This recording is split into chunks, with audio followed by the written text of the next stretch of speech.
Hello दोस्तों, good morning. मैं Rahul Yadav Rahul Educare में आपका स्वागत करता हूं। दोस्तों, हम लोगों ने पिछली वीडियोज में एक्टिव और पैसिव को डिफ्रेंशिएट करना सीख लिया था।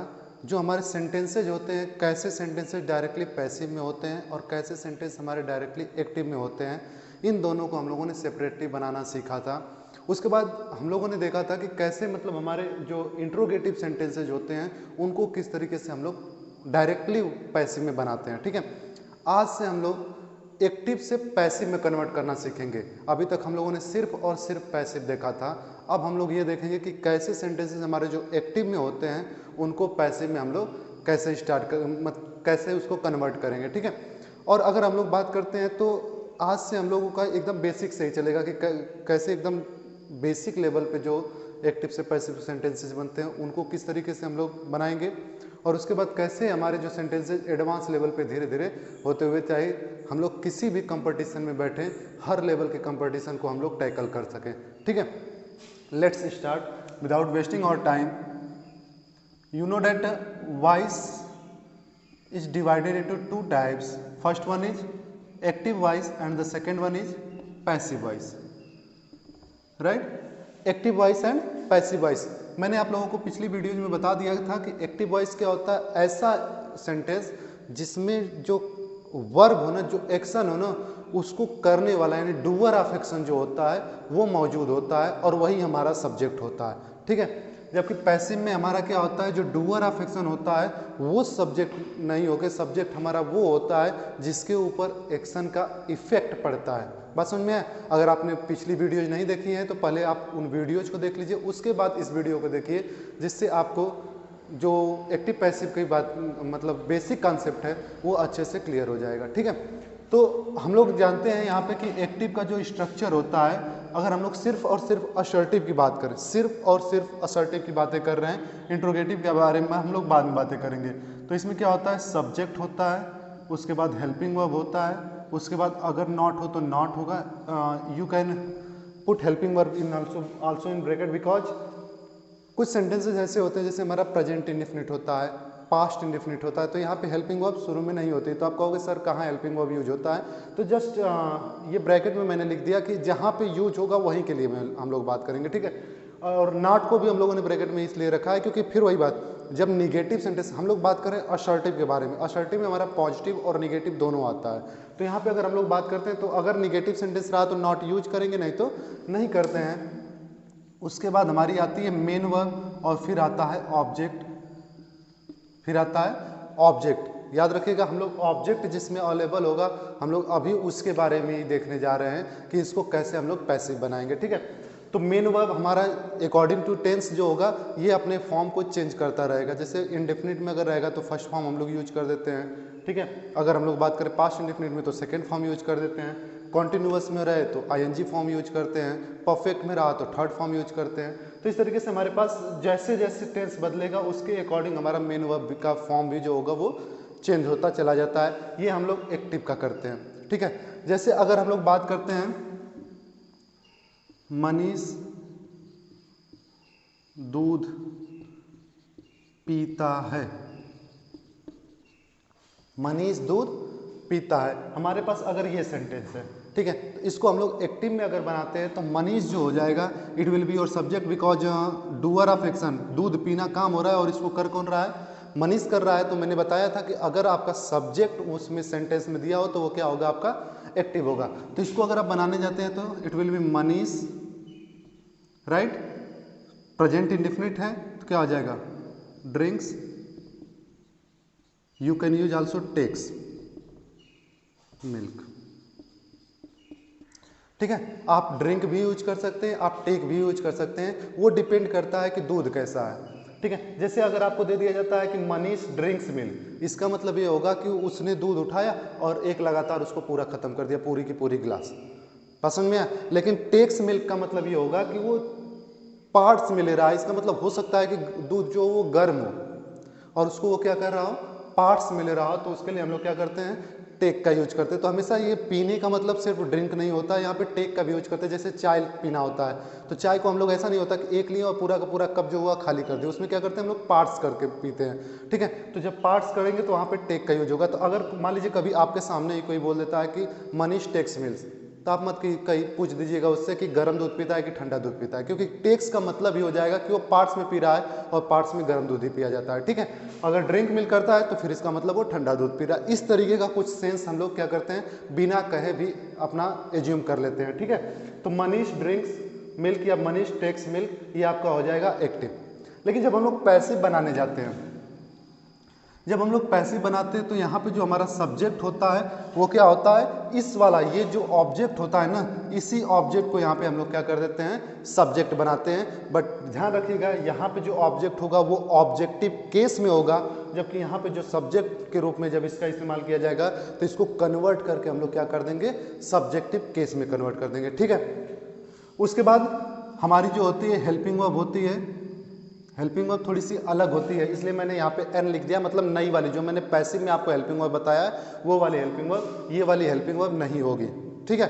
उसके बाद अगर हम लोग बात करते हैं तो अगर निगेटिव हुआ तो नॉट आप लिख देते हैं। उसके बाद क्या करते हैं, वर्ब का थर्ड फॉर्म, यहाँ पे वर्ब चेंज नहीं होती। एक्टिव में हमारा जो मेन वर्ब होती है वो अकॉर्डिंग टू टेंस चेंज होती रहती है, but in passive there is no change in the form of the verb, ठीक है। उसके बाद हम लोग क्या करते हैं, फिर अपने से हम लोग लगाते हैं बाय, और उसके बाद लगाते हैं ऑब्जेक्ट। और ये वाला ऑब्जेक्ट कौन सा होता है, ये ऑब्जेक्ट आपका ये वाला सब्जेक्ट होता है। इस सब्जेक्ट को हम लोग उठा के लाते हैं। फिर वही बात, ऑब्जेक्ट में यहाँ पे है तो इसका जब हम लोग सब्जेक्ट बनाएंगे तो केस सब्जेक्टिव लिखेंगे, ठीक है। जैसे अगर हम लोग बात करते हैं आई, तो इसका क्या ऑब्जेक्टिव केस होता है, मी होता है। तो अगर यहाँ पे ये मी रहा तो यहाँ पे यूज करते समय क्या हो जाएगा, आई हो जाएगा, ठीक है। उसी तरीके से वी का होता है अस। अगर हम लोग बात करें यू, तो यू का सेम रहता है यू। अगर ही, तो ही का हो जाएगा हिम। सी का होता है हर। इट का होता है इट ही रहता है। और उसके बाद दे का दिए।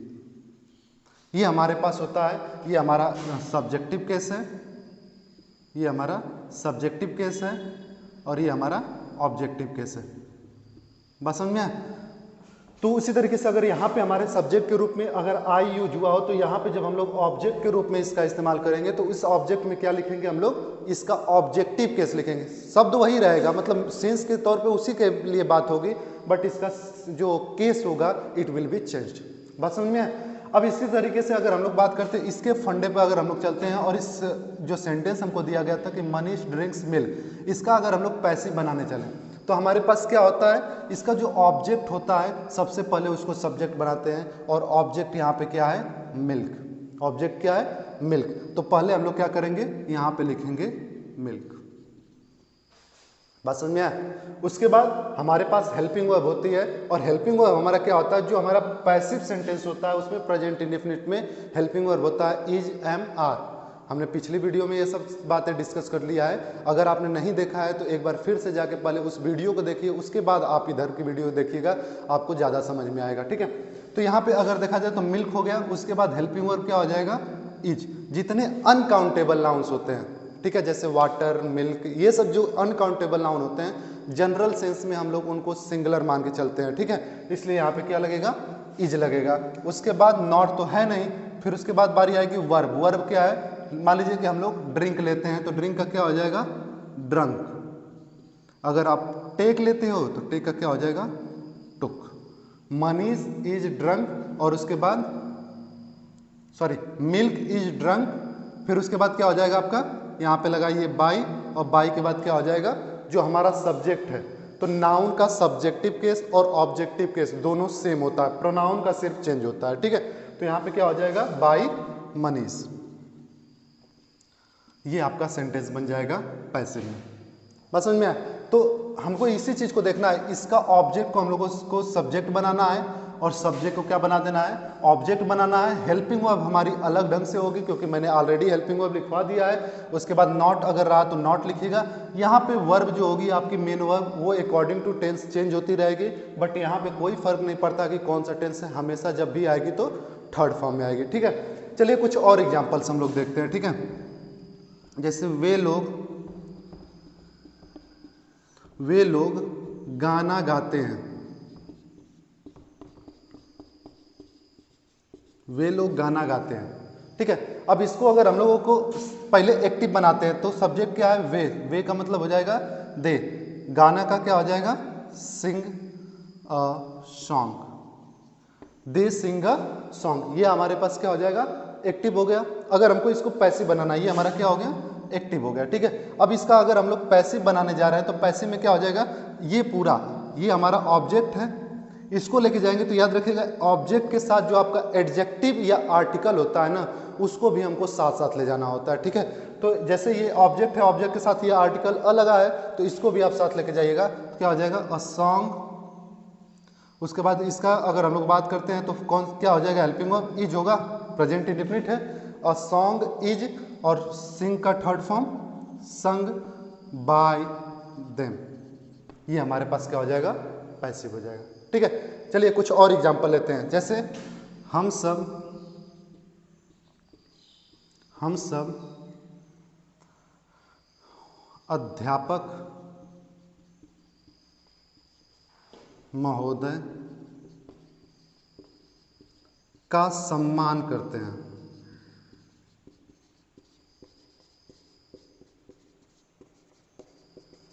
हम सब अध्यापक महोदय का सम्मान करते हैं। तो अगर इसका हम लोग एक्टिव देखें तो देखिए, मैं हिंदी से इसलिए कह रहा हूँ क्योंकि डायरेक्टली जब भी हम लोग पढ़ते हैं किताबों वगैरह में तो हम लोग क्या करते हैं, डायरेक्टली एक्टिव को लेते हैं और पैसिव बना देते हैं, ठीक है। लेकिन मैं चाहता हूं कि आप लोग इसके साथ अगर चलते हैं, मतलब हिंदी को पहले ले लेंगे, फिर उसका एक्टिव बनाएंगे, फिर पैसिव बनाएंगे, तो आपकी प्रैक्टिस थोड़ी तगड़ी होगी और टेंस की भी प्रैक्टिस इसी के साथ होती रहेगी। और फिर उसके बाद आप समझ पाएंगे जब बोलते समय या फिर हम अपना लैंग्वेज जब बनाते हैं, जब लिखते हैं कोई सेंटेंस को, तो उस समय आपके लिए ज़्यादा कारगर सिद्ध होगी। कंपटीशन लेवल में तो आपको डायरेक्ट एक्टिव आएगा और उसको पैसिव बनाना है, वो तो हम लोग कर ही रहे हैं, है ना। एक्टिव से पैसिव बना तो हम लोग रहे ही हैं, उसका नियम तो हमारे पास चल ही रहा है। लेकिन उन लोगों के लिए ज़्यादा फायदेमंद होगा जैसे जो बच्चे इंटर में हैं इस समय, या फिर जो बच्चे हाई स्कूल में इस समय, या फिर छोटे क्लासेस में, मतलब एकेडमिक लेवल पे जो बच्चे हैं उनके लिए, क्योंकि वो अपना सेंटेंस खुद बना नहीं पाते हैं। जब राइटिंग सेक्शन में उनके लिए आता है, जैसे ईमेल आ जाए, जैसे मान लीजिए उनको नोटिस आ जाए, जैसे मान लीजिए कि मैसेज आ जाता है, जैसे कि उनको मतलब लेटर आ जाता है, ठीक है, आर्टिकल आ जाता है, तो ऐसे में उनको जब अपना खुद का लैंग्वेज बनाना होता है तो वो बना नहीं पाते हैं। इसलिए हम इसको साथ साथ लेके चल रहे हैं ताकि आप लोग की प्रैक्टिस आराम से होती रहे, ठीक है। या फिर ये उन लोगों के लिए भी ऐसे काम कर रहे हैं जो स्पोकन इंग्लिश की तरफ भागना चाहते हैं, जैसे वो चाहते हैं कि वो बोले और बोल नहीं पा रहे हैं, तो उनके लिए हिंदी के साथ साथ करेंगे। क्योंकि देखिए हम लोग करते क्या, हमारी यही गलती होती है कि हम लोग जनरली मतलब टेंस को हम लोग हिंदी से इंग्लिश में ट्रांसलेट करना सीख लेते हैं, बट जैसे ही हम लोग नरेशन पे जाते हैं, जैसे हम लोग वॉइस पे जाते हैं, तो सिर्फ और सिर्फ इंग्लिश जानते हैं और उसी के बारे में बात करना शुरू कर देते हैं। तो हिंदी से इंग्लिश जो हमारा ट्रांसलेशन होता है वो तो सिर्फ एक ही जगह होता है, और यही कारण होता है कि हम लोग इंग्लिश बोल नहीं पाते हैं, ठीक है। तो हम लोग लगातार इसको प्रैक्टिस में रखेंगे, क्योंकि देखिए कुछ भी हो जाए, वो जैसे बोला जाता है कि think in English speak in English, अगर आप इंग्लिश में सोचोगे तभी इंग्लिश बोल पाओगे। लेकिन मेरे कहने का मतलब ये है कि भैया जब इंग्लिश आएगा ही नहीं तो सोचेंगे क्या, और जब सोचेंगे नहीं तो बोलेंगे क्या। इसलिए पहले हम लोग हिंदी को इंग्लिश में सोचने के लिए पहले कन्वर्जन तो शुरू कर लें। स्टार्टिंग में डायरेक्टली हम इंग्लिश कैसे सोच सकते हैं, ठीक है। तो इसलिए ये मैं साथ साथ आप लोगों को जब भी ये पूरा वॉइस में पढ़ाऊंगा तो इसमें आपको साथ साथ हिंदी वाला पोर्शन भी लेके चलूंगा, ताकि हिंदी टू इंग्लिश ट्रांसलेट हो सके और फिर उस इंग्लिश का हम लोग पैसिव बना सके, ठीक है। तो यहाँ पे हम सब अध्यापक महोदय का सम्मान करते हैं, तो हम सब का क्या हो जाएगा, एक्टिव अगर हम लोग बनाएंगे तो वी, ठीक है। उसके बाद वर्ब क्या है, सम्मान करना, सम्मान करने का क्या हो जाएगा, रेस्पेक्ट, वी रेस्पेक्ट, ओके। फिर उसके बाद किसका है, the teacher, we respect the teacher, ठीक है। ये आपके पास हो गया। यहाँ पे देखिए अध्यापकों का सम्मान नहीं करना है, बोला गया है अध्यापक महोदय का, यानी कोई पर्टिकुलर होंगे, और पर्टिकुलर लगने के कारण हमको क्या लगाना पड़ा है, द लगाना पड़ा है, ठीक है। अगर अध्यापक महोदय नॉर्मल होता, किसी पर्टिकुलर की बात नहीं होती, तो फिर हमको क्या लगाना पड़ता, अ लगाना पड़ता। मतलब हम सभी अध्यापकों का सम्मान करते हैं तो वी रेस्पेक्ट अ टीचर, बात समझ में, यानी कि हम सभी हर एक टीचरों का सम्मान करते हैं। बट अगर द लग गया तो इसका मतलब किसी पर्टिकुलर टीचर की बात हो रही है। तो सेंटेंस में कहीं हमको बताया नहीं है, तो हम लोग क्या कर रहे हैं, एक मान लेते हैं, अगर आप अ भी लगा दोगे तो कोई गलती नहीं होगा, ठीक है। उसके बाद अगर हम लोग बात करते हैं इसका पैसिव, तो फिर से वही बात इसी फॉर्मेट पर चलिए। ऑब्जेक्ट को हमको बनाना है सब्जेक्ट, ऑब्जेक्ट है टीचर और टीचर के साथ जो आर्टिकल आया मैंने कहा कि उसको भी लेके चलना है। एडजेक्टिव आएगा तो उसको भी लेके चलना है, ठीक है। कभी भी जो नाउन हमारे पास आता है पीछे वाला या फिर प्रोनाउन जो हमारा आता है ऑब्जेक्ट के रूप में, उसके साथ लगने वाला आर्टिकल या एडजेक्टिव, उस सबको हम लोग साथ हमेशा रखते हैं, ठीक है। अकेले डर जाते हैं बेचारे सब। तो यहाँ पे क्या हो जाएगा, द टीचर, क्या हो जाएगा, द टीचर। उसके बाद हमारे पास क्या है, टीचर का मतलब क्या हो जाएगा, फिर से सिंगुलर है तो क्या लगेगा, इज लगेगा, द टीचर इज, और फिर रेस्पेक्ट का थर्ड फॉर्म रेस्पेक्टेड। उसके बाद बाय, और बाय के बाद वी है, तो वी के लिए मैंने बताया वी का ऑब्जेक्टिव केस क्या होगा, अस होगा, तो यहाँ पे आप लिख दीजिएगा अस, ठीक है। तो इस तरीके से हम लोग क्या करते हैं, एक्टिव को पैसिव में कन्वर्ट करते हैं। बस समझ में आया? तो इसको आप लोग स्क्रीनशॉट ले लीजिए और उसके बाद फिर हम लोग क्या करते हैं, आगे और सारे एग्जाम्पल देखते हैं। क्योंकि देखिए बार बार मैं कहता हूँ ना, practice makes a man perfect. हमेशा आप देखिए रूल याद करके आप बहुत कुछ नहीं कर सकते, लेकिन आप प्रैक्टिस कर लेंगे ना तो रूल आपको रटने की जरूरत ही नहीं पड़ेगी। आप इतनी ज़्यादा प्रैक्टिस कर चुके होंगे कि वो चीज़ें अपने आप आ जाएंगी। जब आपके सामने सेंटेंस आएगा ना, अपने आप दिमाग से जो होगा वो एग्जैक्ट जो उसका पैसिव होगा वही निकल कर आएगा, ठीक है। तो स्क्रीनशॉट ले लीजिए, इसको बाद में लिखते रहिएगा, फिर हम उसके बाद क्या करते हैं, आगे चीज़ों को ले चलते हैं, ठीक है।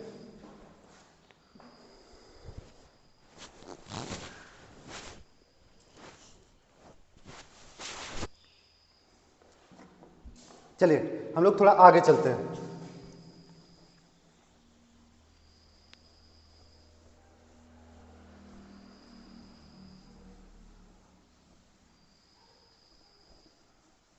इसे थोड़ा ऊपर लिख लेते हैं ना, आराम पड़ेगा करने में।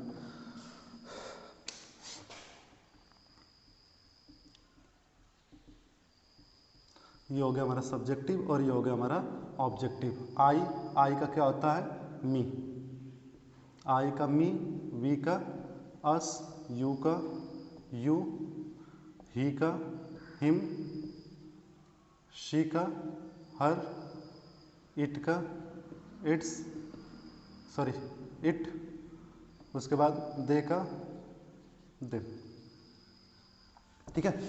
चलिए हम लोग कुछ और एग्जांपल्स देखते हैं। जैसे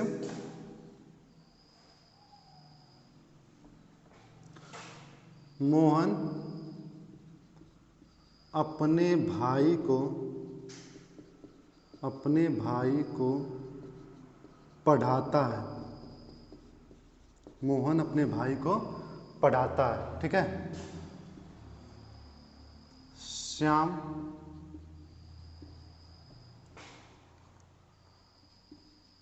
हिंदी पढ़ता है, वे लोग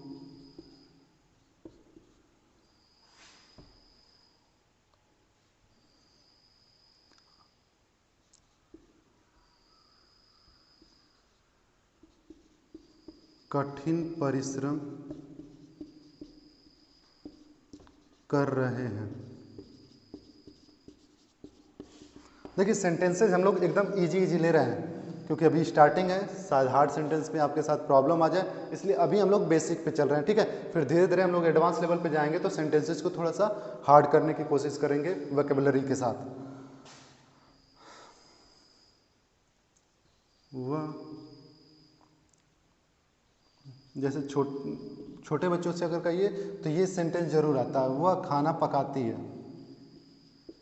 किसी बुक में देख लीजिए अगर छोटे बच्चों का क्लास 6, 7, 8 वालों का, तो वहाँ पे ये एग्जाम्पल श्योर मिलने वाला है, बाकी एग्जाम्पल मिले या न मिले, ठीक है। तो आइए हम लोग करते हैं इसको। मोहन अपने भाई को पढ़ाता है, तो पहले हम लोग इसका एक्टिव बनाएं। टेंस कौन सा है, पढ़ाता है, यानी कि ये सेंटेंस हमारा जो हो जाएगा वो क्या हो जाएगा, वो सेंटेंस हमारा होगा प्रेजेंट इंडेफिनिट। और प्रेजेंट इंडेफिनिट जो टेंस है उसमें हम लोगों को एक्टिव के लिए क्या करेंगे, पहले हो जाएगा मोहन, ठीक है। उसके बाद पढ़ाने का क्या होता है, टीच। और आप पढ़े हो कि जो हमारा प्रेजेंट इंडेफिनिट में सिंगुलर सब्जेक्ट होता है तो वर्ब में क्या जुड़ता है, एस या ई एस। तो कुछ वर्ड याद कर लीजिए, जैसे सी एच होता है, एस होता है, डबल एस होता है, ठीक है, इस तरीके का ओ होता है। तो ऐसे जो वर्ब आते हैं जिनके लास्ट में ये सब सेंटेंस, ये सब लेटर आते हैं, तो उनमें हम लोग हमेशा क्या जोड़ते हैं, ES जोड़ते हैं। अब बाकियों के साथ ज़्यादातर हम लोग क्या कर देते हैं, S जोड़ देते हैं, ठीक है। तो मोहन टीचेज, फिर उसके बाद क्या हो जाएगा, his brother, Mohan teaches his brother. अच्छा, एक चीज और आप लोगों के दिमाग में आ रहा होगा, मोहन टीचेज हिज ब्रदर, तो मैंने मोहन का तो लिख लिया, पढ़ाने का लिख दिया, हिज ब्रदर का लिख दिया, बट इसका नहीं लिखा। को क्या तो ऑफ होता है ना, तो फिर हमें लिखना चाहिए तो Mohan teaches of his brother, ठीक है। लेकिन ऐसा नहीं होता, क्यों नहीं होता है? पहली बात, टीच जो होती है वो हमारी ट्रांजिटिव वर्ब होती है। ट्रांजिटिव वर्ब में हम लोगों को कभी भी मतलब वर्ब के जस्ट बाद हमको ऑब्जेक्ट चाहिए होता है, प्रीपोजिशन नहीं चाहिए होता है, ठीक है। क्योंकि अगर प्रीपोजिशन लग जाएगा तो वो जो होता है ना, वो जो ऑब्जेक्ट होता है वो वर्ब का ऑब्जेक्ट नहीं रह जाता है, वो प्रीपोजिशन का ऑब्जेक्ट हो जाता है, ठीक है। ये तो हमारा नॉर्मल बात हो गई। दूसरी बात, अगर हम लोग बात करें ऐसे अपने समझने के लिए कि सर कैसे पता चलेगा कौन सा वर्ब जो है हमारा ट्रांजिटिव और कौन सा इंट्रांजिटिव है, बहुत ज़्यादा कन्फ्यूजन होता है। इसके ऊपर हम लोग बाद में वीडियो बना लेंगे एक ठो, ठीक है। फिलहाल हम लोग बात करेंगे इसमें। तो कभी भी ऐसा शब्द आ जाए ना कि कोई प्रीपोजिशनल वर्ड जो है उसके आगे नाउन हो बट उसके पीछे वर्ब हो, मतलब उसके पीछे भी नाउन नहीं होना चाहिए। प्रीपोजिशन हमेशा नाउन को साथ होता है ना।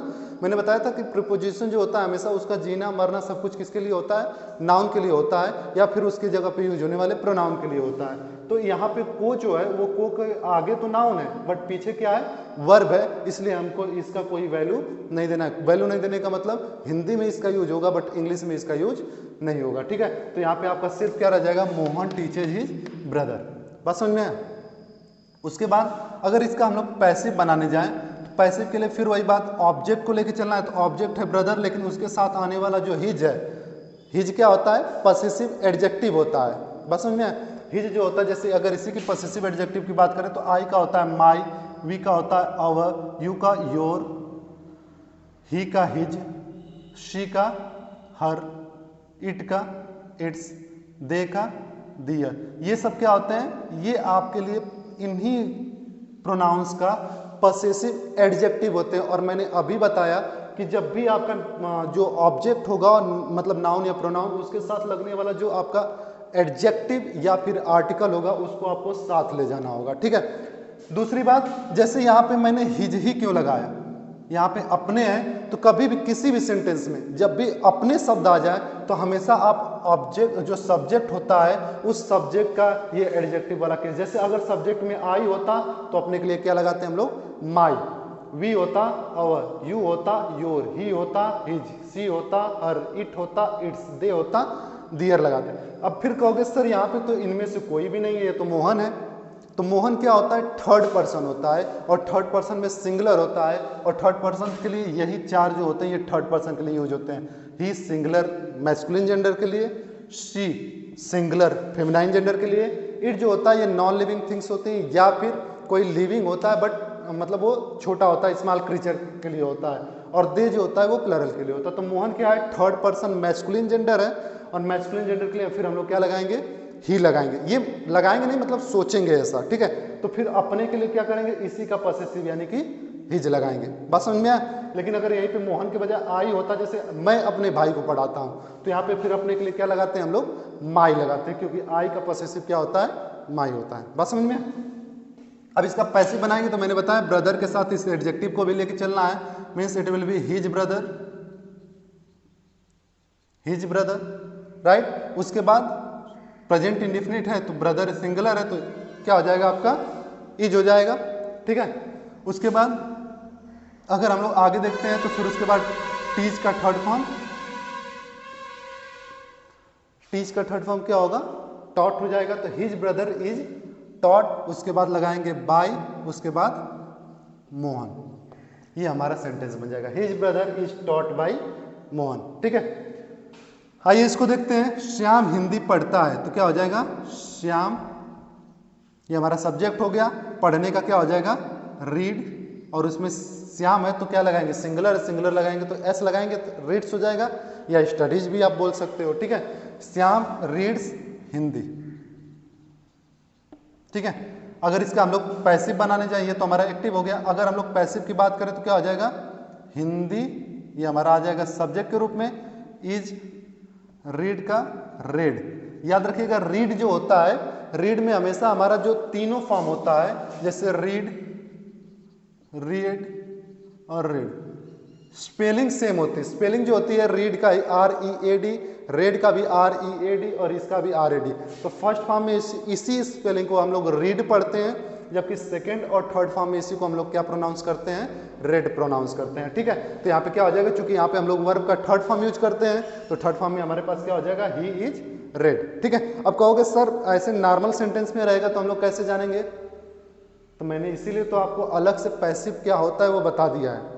ठीक है, ताकि आपका प्रोनाउंसिएशन यहाँ पे ऐसी चीज़ों पे गलत ना होने पाए। जैसे आप नॉर्मली यहाँ से के हिसाब से सोचो तो इज के बाद हम लोग अगर एक्टिव टेंस होता तो इज के बाद ING फॉर्म आता, वो आया नहीं है, इसका मतलब ये थर्ड फॉर्म ही है, क्योंकि इज के साथ दो ही फॉर्म ही आ सकती है, या तो ING फॉर्म आ सकता है या तो थर्ड फॉर्म आ सकता है।